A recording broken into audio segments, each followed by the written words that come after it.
How to cancel subscriptions on iPhone.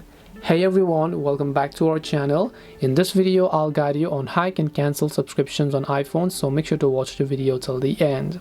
In order to cancel subscriptions on your iPhone, all you have to do is simply go to settings. Now this only depends whether if you have actually taken the subscription with your Apple ID. So if there is any type of iCloud subscription or any of the subscriptions related to your Apple ID, you can cancel them by simply tapping your Apple profile from the very top of the screen. Then over here you should be able to find the option called subscriptions. Just make sure to tap on it. As you do that, first of all you need to verify it, and you'll be able to see a list of subscriptions that you have. Just select the one that you want and then go ahead and then remove them right from here. This way you'll be able to cancel subscriptions on iPhone. Hope this video is very helpful to you guys. If it did help you, make sure to leave a like and subscribe to our channel.